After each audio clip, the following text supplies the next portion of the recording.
Dave Boyle, and I'm quitting alcohol.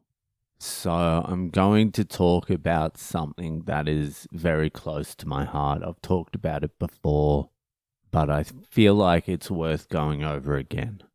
Now, the quality of food in New York is famous. It's famous for having some of the best food in the world. And every time I've been here, the food has progressively got less and less impressive. Now, I don't want to say I've 110 pinpointed what's going on, but I feel like the same reason the food started becoming shit in Australia, in Melbourne and Sydney, could be the same reason the food is not as good as it used to be in New York. And that has to do with who is preparing the food. Like, the people preparing the food should be from the place the food comes from. You know what I mean? Like, if you have a Mexican, you want to look behind the counter, you want to see some neck tattoos, you want to see maybe a gold tooth here and there. You don't want to hear any English. You want to hear a bit of yelling. You eat Indian food. You want to look back there. You don't want to see any hairnets. You don't want to see any chef uniform. You just want to see some dude sweating into the fucking butter chicken and a couple of ladies lurking around making sure it's all getting done. Vietnamese, you're having a pho. You want to see predominantly fucking Vietnamese ladies over 40 that don't speak any English. If they do, it's broken as fuck. And nobody cares because the pho's so fucking good. What you don't want to see is in a relatively expensive Italian restaurant, you don't want to see a few Mexicans back there. Now, I'm not saying they're not hard workers. Of course they are. I'm not saying they don't deserve the jobs. What I'm saying is Mexicans, and this goes with Indians and fucking Asians and whiteys. Like, I don't want to fucking get some Chinese food and look behind the counter and see a dude that looks like me behind there. I'm like, get the fuck out of there. What are you doing there? Go and make a roast or cook a steak or something. Barbecue something, you fucking white piece of shit. Don't get behind the fucking wok and try and make me some Chinese food. Get the fuck behind a barbecue or something. You know what I mean? This isn't a racism thing. This is a pallet thing. This is a pallet thing. A Mexican does not have the same palate as an Italian. You know what I mean? And it's more Indians and Nepalese in Australia and Pakistanis and shit like that. Here it's Nepalese and Mexican and Indians.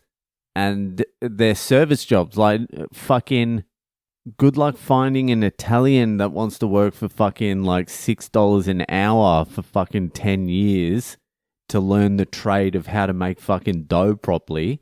The only person you're going to get is a Mexican or an Indian. And mainly, and when it's an Indian, that's just a step on the way to like their engineering degree or something. Mexicans would probably be loyal and work hard and all that sort of stuff, but still, it's a different palate.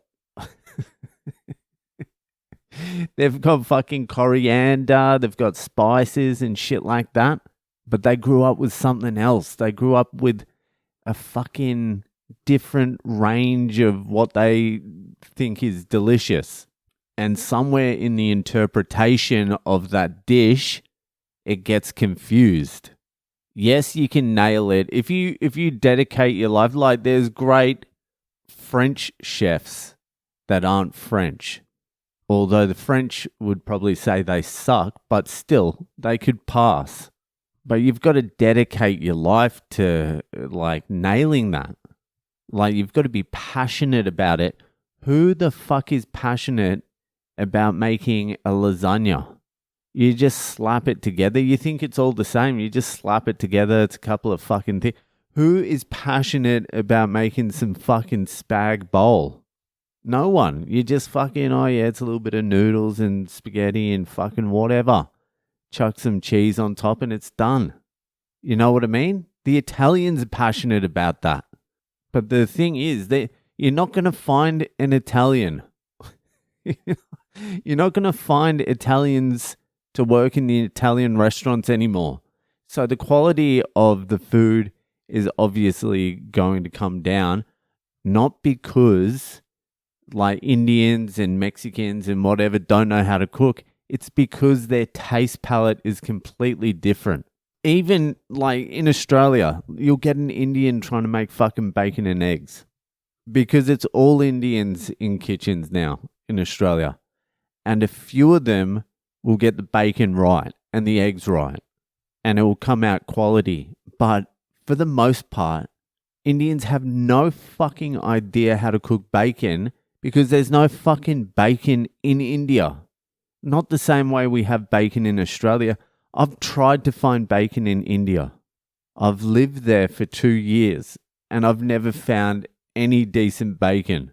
And I've searched.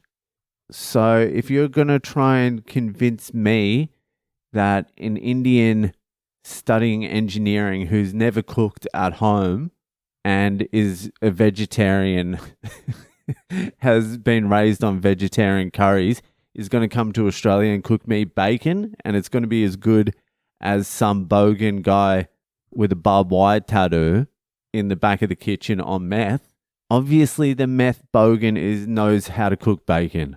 It's the intangibles.